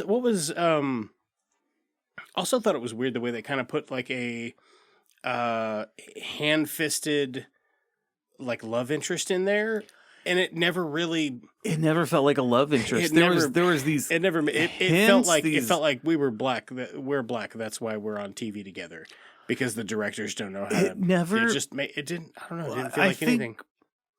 It never felt like a romance. And you know what it reminded me of? Oh, shit. Hold up. Oh, so sorry. I'm going to interject. I'll probably just leave this in the podcast.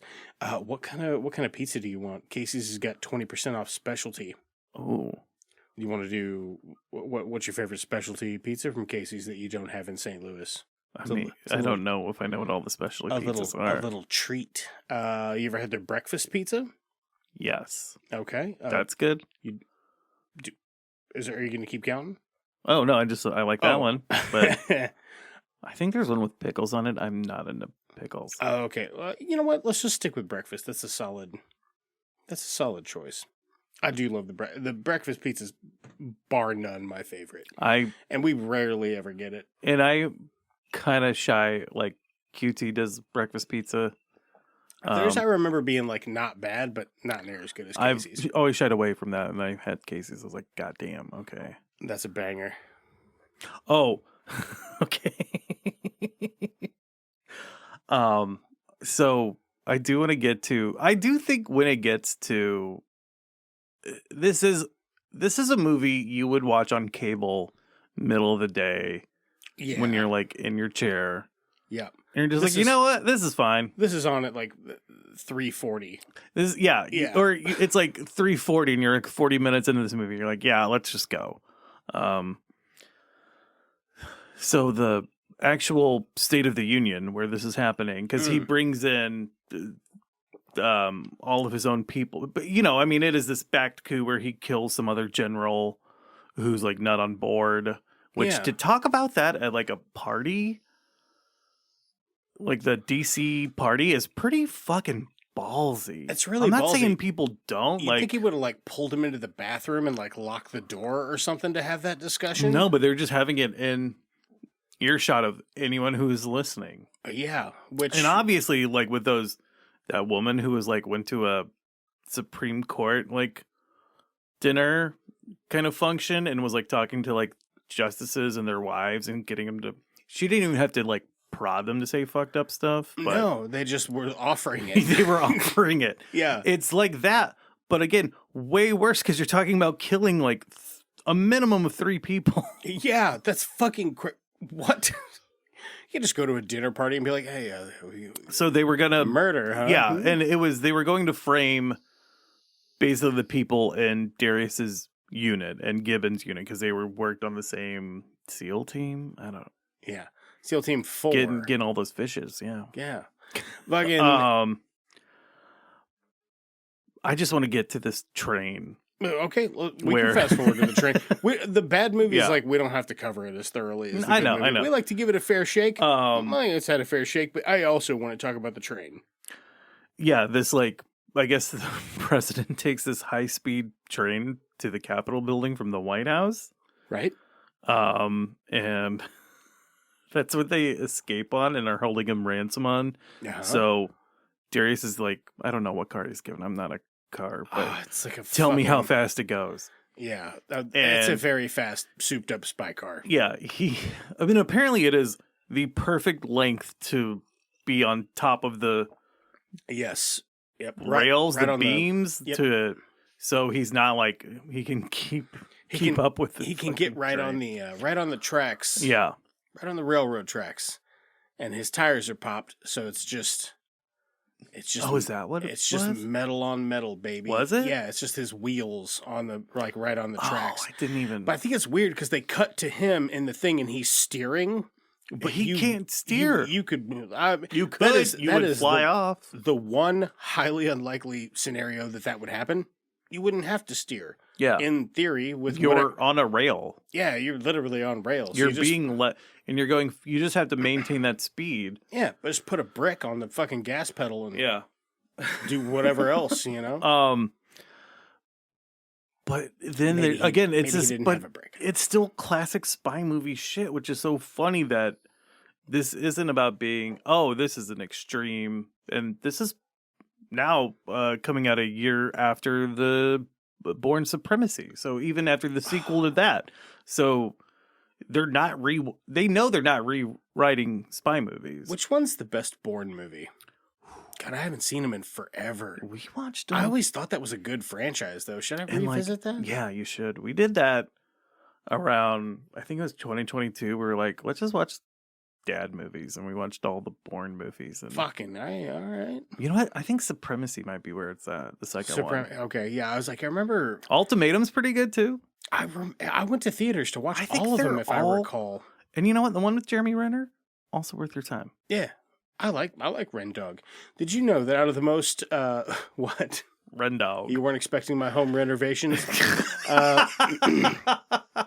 So Jeremy Renner, here's a little fun tidbit about Jeremy Renner. On a list of the 10 most painful injuries the human body can sustain, Jeremy Renner sustained 4 of them in one day. Yeah. When he had that fucking accident with that snowblower or whatever it was. I'm gonna bring up something that I was like, the use of the sound effect in the there's a fight in the kitchen on this train, like the president's kitchen, where they punctured the gas line, right? Yeah. To the stove, to the range and the oven, all that shit. And when it ignites, that sound effect is the same one for the torpedoes on the Aquas level of Star Fox 64. Because I have played the shit out of that game.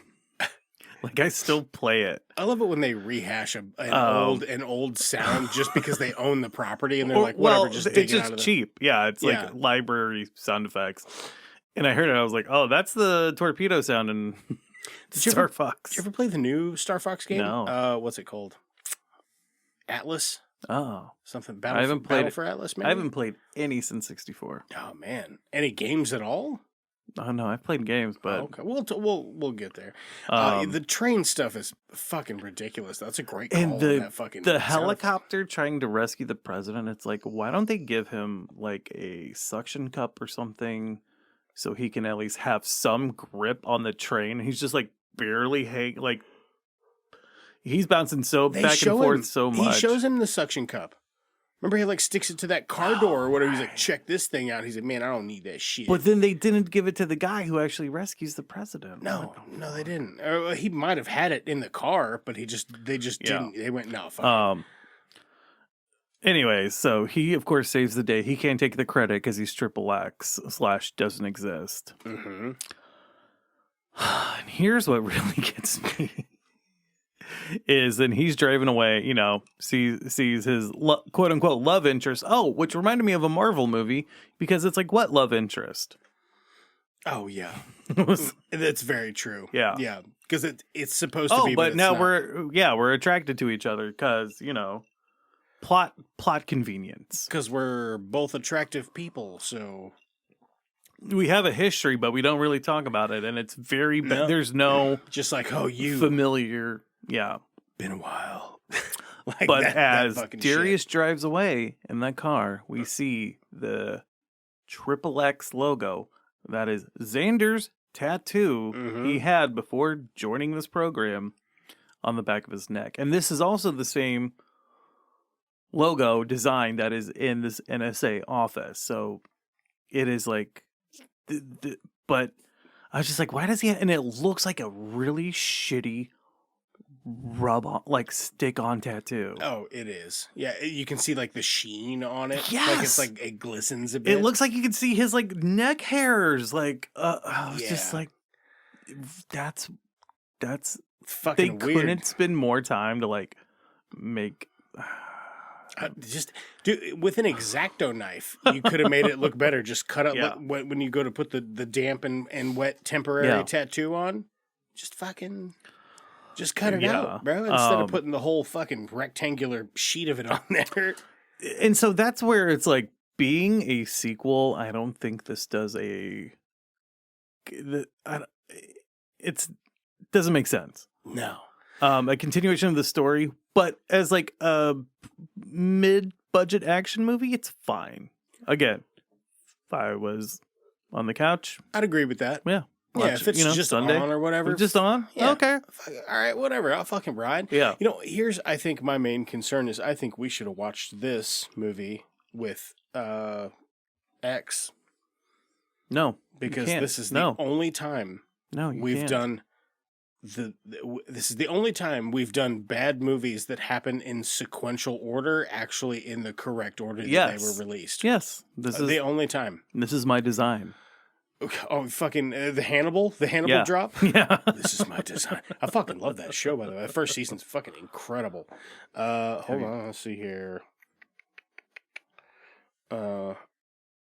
Anywho, I don't know how many fucking Jesus, what kind of thumbs do you even use for this? There's nothing. How about CGI drones?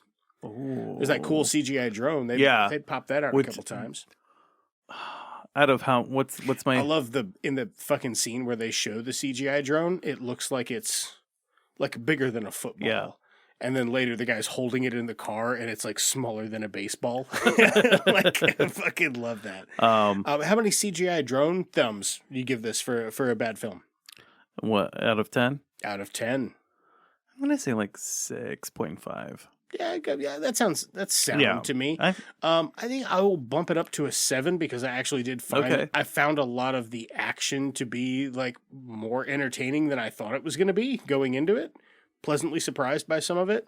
There is no shortage of like cheesy lines. You know what I mean? Like a hand-fisted fucking cool guy line drop. Sure. You know what I mean? Tons of that.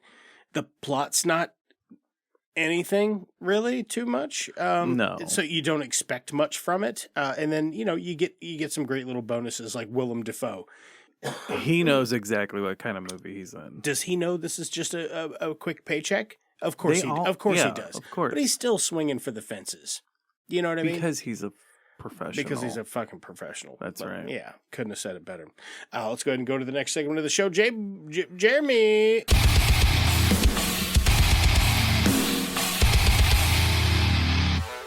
Hey, what you watching? What are you watching, Jeremy? Oh man, I've been rewatching some horror movies that I usually recommend to people, but honestly haven't had the time to rewatch and seeing if they hold up to my recommendations. Yeah, like what kind am I talking about? Are there any that haven't held up? I've only revisited about 2 lately. First one was The Ritual from 2017. Oh, is that where they're going like backpacking or whatever? Yes. And they wind up in a weird. Okay, It's yeah, 4 I've seen friends that. going backpacking in Norway. I remember liking that. I don't remember it like being incredible or anything, but I remember liking it. It's got a really good I think it builds really well. It's got a unique eerie the way that it keeps that eerie tone the whole time. Yeah, is and nice. I think it kind of ratchets up in pretty interesting ways. But that made a big impression on me when I saw it when it hit. Netflix bought it. It was released elsewhere. Hold up for you? Or? It did. It is also based on a book by the same name by Adam Neville. And so I read that earlier this summer. Book is outstanding. I mean, more, has more time to breathe in terms of character development and character dynamic, and really stressful. Yeah, I fucking can imagine. I remember liking the movie quite a bit. So I rewatched the movie as well because it's like went hand in hand, and movie still works. There's one part I wish they would have put into the movie that's not mentioned, or that's in the book. You can spoil it here. So it's spoiler for you have for this. And this is really more of a character thing. Yeah, you have the main character who is Luke, who is single, kind of an asshole, like works in a record shop, likes to fight, likes to drink. It's the guy from that he's one of the Andys from Hot Fuzz. Oh, Patty Considine or the other guy? The other guy. I don't know his name. Yeah. I fucking love the Andys from Hot Fuzz. But he's in all the Cornetto trilogy. He's one of the buds in World's End, and he's one of the other party when they pass each other in Shaun No, of the he Dead. is the coworker at the electronics store. The young one? Yeah. Yeah, he's like a baby in Shaun of the Dead. That is him. Holy fuck. I was totally munted last night. Did not know that, yeah. Well, he says he hasn't even got any for himself. All his other friends are married. I'm sorry, you said asshole, and that reminded me that I got to grab something out of the other room. Please continue your thoughts. I'm still going to listen to them when I edit this. Okay. So I'll be right back. So with the 3 other characters who are married, have kids, it seems like everybody is doing great. And when they are lost in these Norwegian woods, no, they're in Sweden. I'm sorry. Yes, technically this forest in Sweden, they realize well, somebody's got to know where we are because you told your wives know you're on this backpacking trip, but all of them are separated from their significant others and apparently have not told them if they're not on the verge of divorce. So nobody knows they're alone in these woods and no one will come looking for them. And that really adds in the book this level of despair. That's fuck. God. Highly recommend it. So let me catch you up. I should have known on what's about to happen. I got some of those little shooters that are the pickle shots. If you guys have ever had those, if you like pickles, I'd recommend them. If you don't like pickles, you probably won't dig it. But Jeremy brought something here last time he was on the show that he knew for a fucking fact I wouldn't like. So instead of doing Malort shooters, we're gonna do some pickle shots. And for those who don't know me, I do not like pickles. Not a pickle guy. Not all. A pickle. You're not gonna throw up, are you? It's early, so it's early, and like this is no. If this was a normal recording, probably. Oh, okay. But if this was, because this is the end of the show, but we're not. I'm on like my third beer, so. I did. I think. Yeah, they're pickly. Fuck. Yeah. Well. I make no promises about my reaction. Well, trash can's over there. Okay. All right. Salute. That was a good sound clip. Ugh.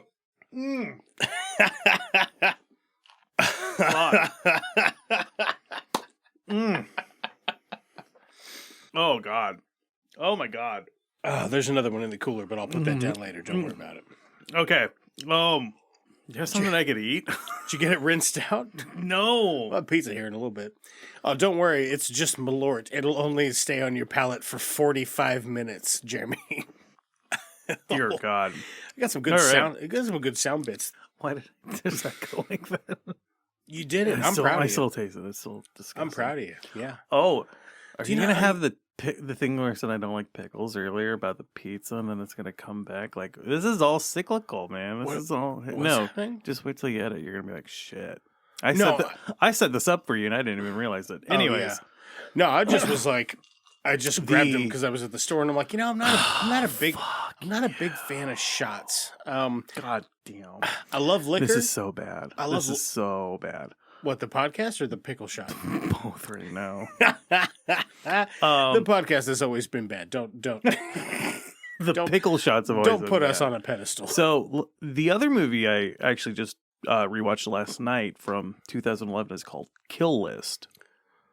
And it is... So I don't think I've seen that. I think The Ritual is I don't know if it's considered a British movie because it was made by an American director, but Kill List is by Ben Wheatley, who has been working for a while. A Field in England, Sightseers. He did High Rise with Tom Hiddleston. Loves beans, that guy. He recently did The Meg 2, which seems very odd for him to do it. You know what? I had fun with the Meg too. Yeah, same. I mean, it wasn't awesome, but it was. I saw it in 3D and it ruled in 3D. It was exactly what I thought it would be, which was exactly what I wanted. Yeah. So I think this is his second film from 2011. It is about two semi-retired hitmen who get a new job. One's married, has a kid. He is kind of, I think was trying to work a normal job, didn't work, got injured, so he's been out on like leave, and he and his wife are at each other's throats. His partner / army buddy, it's Michael Smiley, he's an Irish actor who pops up in a ton of shit. He's, was in Spaced, he's in The World's End as well. Oh yeah, I know Michael Smiley. Yeah, he was in The Nun. That was the one he popped up, and I was he's fucking great. He's great. In The World's End, when he's like, "Don't ask me what happens to the empties." Why? What happens to the empties? I told you not to ask me that. So they get this new job from a guy. Oh no, wait, different guy. I'm thinking of a different guy.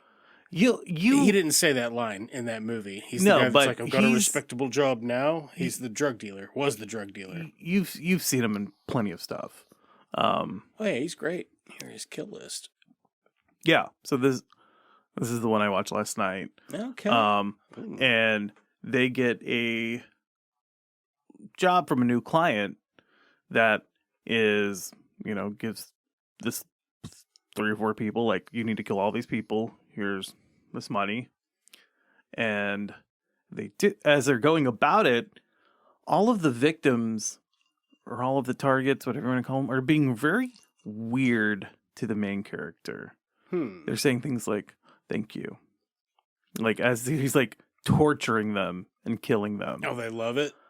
It's not that they love it. It's like, it's more like, thank you, because they're like in pain, but they're like, good.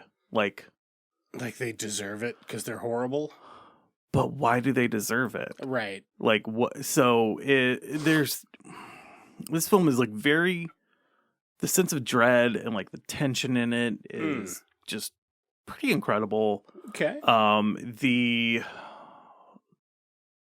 There's something going on. Like there's a character who like carves something, kind of offhandedly and puts it back on, carves it in the back of the mirror and then hangs the mirror back up in their home. And you're like, what the fuck is that? It's like a rune or something. Like witch doctors or some kind of shit.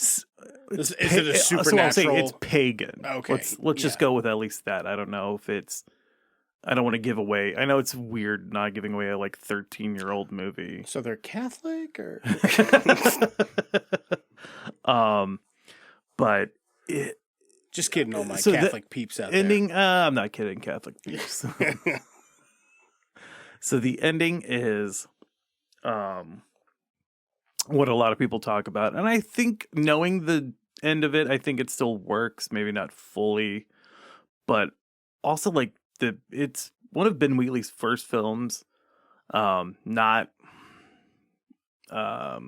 it's kind of rough around the edges.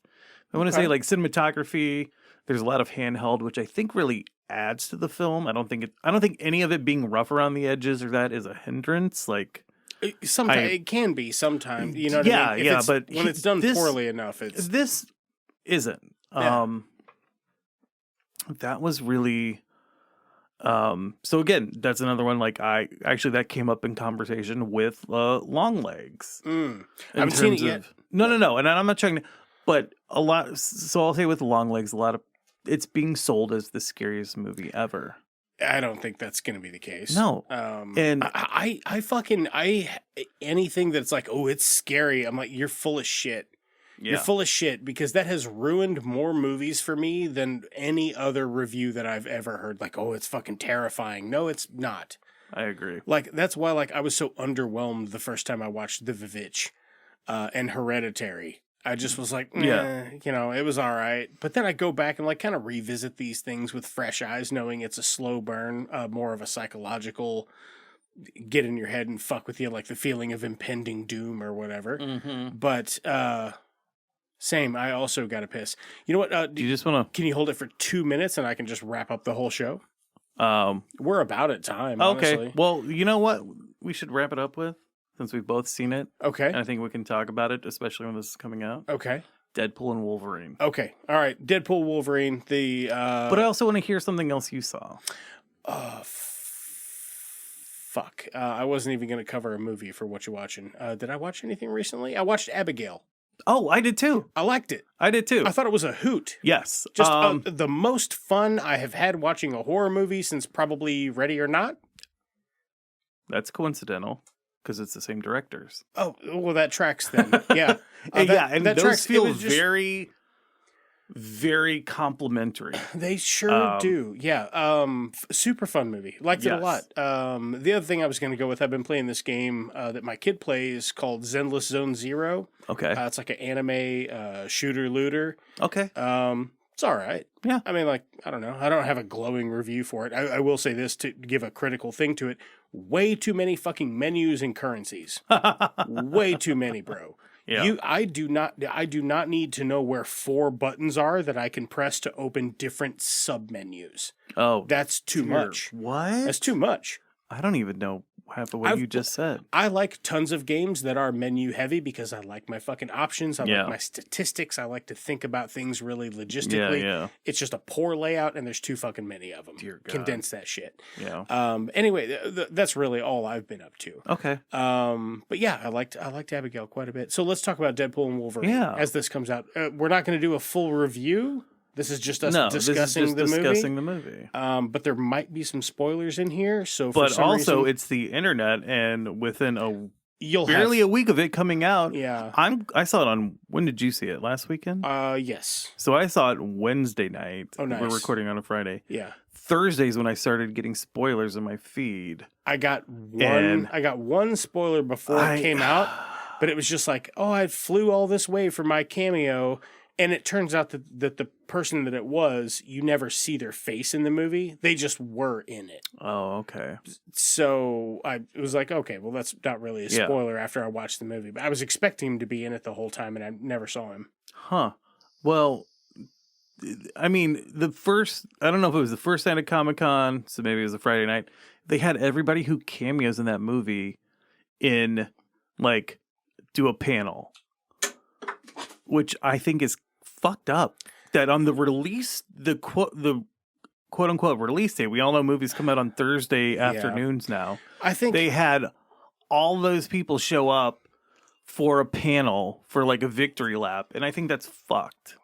I didn't see any of that, but I heard it. And I was like, I'm glad I heard they all came out on stage, and I was like, well, that sucks because. Yeah, you just spoiled the fuck out of it for so many people. I think the. One of the got him. I think one of the best themes about the movie is that it's very much Ryan Reynolds be like, everybody will watch this anyway. Yes, because I do it perfectly, and this character is perfect for the time. It's poking good jokes it's self-aware enough to be like, I'm like you. I know that these suck now. Do you know what I mean? Yeah. It's self-aware enough to do that even if you have the entire movie spoiled for you, I think he's right. I think all those people will still watch it. They might not go to theaters to see it, but they all will watch it. So I do think this is a movie that does, I think, fan service well and fan service poorly. Agreed on both What ends. did you overall think of it? I thought that it was the weakest of the 3. Same. Although because it's the one of the 3 that doesn't feel like a actual its own thing. It starts and he's like, "Oh, me and Vanessa aren't together." I'm like, I would have liked to have seen any of that. It's one 10-second scene. Yes. Where don't you care about anything bigger than yourself? It doesn't even make sense. It doesn't make sense to the rest to the 2 predisposed movies. I know it was originally pitched as a. It's like you mean the man who took the time travel box to save your life, right? And yeah, and it just. We're not going to talk spoilers. We're totally going to talk spoilers. Yeah, and that's we're talking fine. Spoilers. You know why? Because when this comes out, I'm not saying everybody needs to rush theaters to see it. It might be out of theaters by the time this comes out. Yeah, probably. What's the next thing coming down the pipe? They might keep it in there longer if it's doing well, and I think it will be. You could probably catch a Showtime or 2, but yeah, by the time this comes out, if it's Labor Day, and this hasn't been ruined for you by the algorithms, I will say that I liked it, and I liked it a lot, unabashedly. I do not feel bad about saying that. However, it is the weakest of the 3, in my opinion. It did have some stuff where my nerd boner was just rock hard. When you saw the brown and yellow suit Wolverine, shut it down. I fucking love that. I was born in the age of Apocalypse. Same. And the what is the cover of that X-Men? The Outback where he's on the cross. The one where he's crucified on the bunch of skulls. That's not uncanny. No, it is uncanny. Is it uncanny? It's the Outback era of X-Men, so it's post-Inferno. No, pre-Inferno, Uncanny X-Men 251. Uncanny X-Men 251. Now that I have got some new hardware in here, it's actually going to make my editorial job a little bit easier. So Hell yeah. I'm looking forward to putting in the same amount of time and getting a little bit higher quality results. I was using a computer that was like 14 years old. You did great. You did that one episode I was on. You did great. Holy shit. Yeah, that you've one. already said to it, that is your masterpiece. That is my masterpiece. Yeah, I absolutely agree. And you did it on like a toaster, basically. Yeah, pretty much. And it fucking, you know what? The sound equipment is one thing, but to actually like cut it into something tastefully that sounds natural, that's the hard part. But anyway, back to Deadpool and Wolverine. I do know that they originally pitched it as a almost like a buddy cop road trip. Yeah, type of movie. I mean, yeah, I would have been interested to see that. It's the straight man and the foil, like, you know, the funny guy. So it is like, how do you feel if about? They had done more, I don't know. How do you feel about the villain? Cassandra Nova. I wasn't going to name no, her, but that's okay. How do you feel about Cassandra Nova's? Look, we said that back in our episode. We were talking about this when we recorded because the trailer was out. Because I was like, I have to explain who Cassandra Nova is, which I didn't. I think the movie does just enough. Yeah. So yes, Cassandra Nova. Well, Cassandra Nova, like even in the comics, like there's not you. Yes, you do get her backstory, but it's barely touched on. Since I was last on, and we talked about this, I did read Grant Morrison's run of X-Men, X-Men, which is outstanding. And where Cassandra Nova came from. Also where like the Genosha Massacre came from. Yeah, I remember the Genosha Massacre. Like X-Men 97. They don't give her a whole lot of stuff from my recollection. Do they really deep dive on her? No, they give enough. They're like, here's what happened, and that's pretty much what they did in the movie. I mean, obviously the comics origin are way weirder than what they give in the movie, and I'm glad they gave an abridged version of that for the sake of runtime, for the sake of sanity, right? But there are some of the jokes. So some of the jokes I think land really well in Deadpool and Wolverine. Some don't, and it is just it's like, is this even for me anymore? Doing this idea for I think 16 years. No. Yeah, 16 years. 2008 is when Iron Man Incredible Hulk came out. Yeah. What Disney, Marvel didn't maybe intentionally do, but or realize is that they created an audience that is now insular. Right. Where even though I've been there since the beginning. If you've watched a bunch of the Marvel movies, you're different than somebody who has not missed one. Yeah. So they're doing inside jokes for people inside of their audience that are already their own segregated audience. But it's also...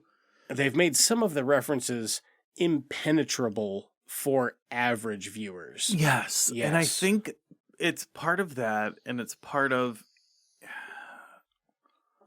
I think I'm just tired of them. Yeah. Like, I have not watched the majority of the movies since...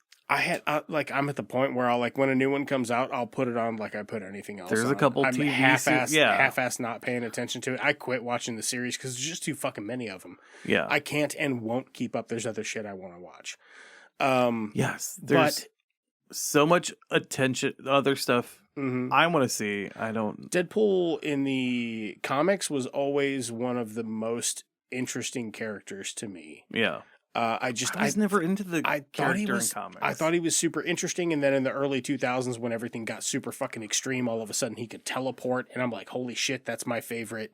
Like, that's my, if you could have a superpower, what would your superpower be? And it would be teleport, always. But now you're telling me this guy teleports, has katanas and a healing factor. He's the coolest. Now, them running these old jokes... a bunch of the jokes, I don't find them funny anymore. Yeah. There were a couple where I genuinely laughed out loud. Oh, I did too. And the funniest joke in the whole fucking movie is in the wrong spot. Okay. I'm not going to spoil it for anybody. I'll Okay. tell you off mic if you off want to know. mic. I like it. But the funniest joke in the movie is just it's in the wrong spot. Yeah. But yeah, I don't know. That's what I've got. I would still say go watch it if you're into I comic would book say watch movies. it, but it's fine. Check it out. But It is not- It's it is- just fine. It's not exceptional. It's quote unquote saving Marvel because everybody wants to see Hugh Jackman and Ryan Reynolds. Let me tell you this: nobody wants to see Eternals 2. I can tell you that. I want to see it. Yeah, they should just go straight into Eternals 3. I would watch it, but I don't want to see it. So please don't make it. Eternals 3. Eternals 3 Cruise Control. Did you ever hear about? It's completely unrelated, but they were gonna do a third Crank movie, but call it like Crank 5 or 7, and like The Hog. No, they were gonna skip like. It was going to be the 7th entry in the franchise, but they were going to skip all the other ones and act like That's funny. and get it so insane. Well, that's about all I've got. I think we're about wrapped up. I mean, we're certainly at time. I'm about to piss myself. You're about to piss yourself. Yeah, we're floating, baby. Hey, I appreciate you guys listening. Do me a favor if you and a couple thousand of your friends could leave us a review on Spotify, Apple Podcasts, wherever you found this fine episode. Go ahead and leave us a review if you could. It sure would mean the world to me. And you know what? What? I appreciate you having me on. I appreciate you turning me on. And You guys aren't gonna start sucking each other's dicks, are you? Let's call that phone talk for a one-eyed Batman. Can I make a suggestion that doesn't involve violence? Or is this the wrong crowd? Maybe we should call in a bomb threat to Houston. I think it's free beer night at the Astrodome. The Jedi, Bob. We don't fight with guns, we fight with our mind. Cousin business is booming. That is one big pile of shit. Jog on.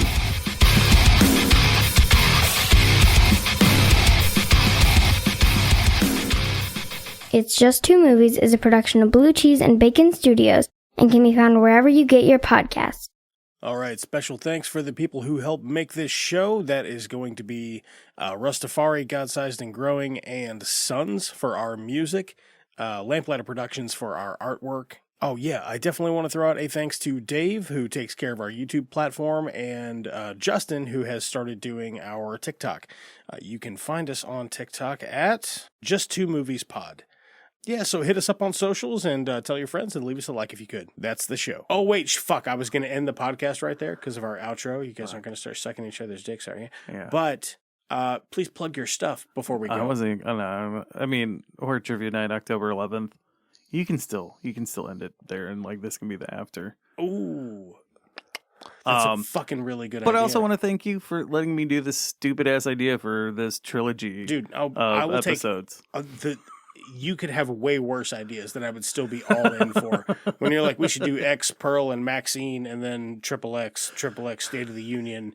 And I thought... Return of Xander Cage, baby. In my head, that never stuck in my head, and I always thought the third movie we were going to do was Fast X. Nope. But holy fuck, fucking really fucked me on that one. Yeah, good. Yeah, that's good stuff. All right, I'm going to piss. You going to piss? Yeah. All right. We're going to cross the streams, Ray. Sword fighting.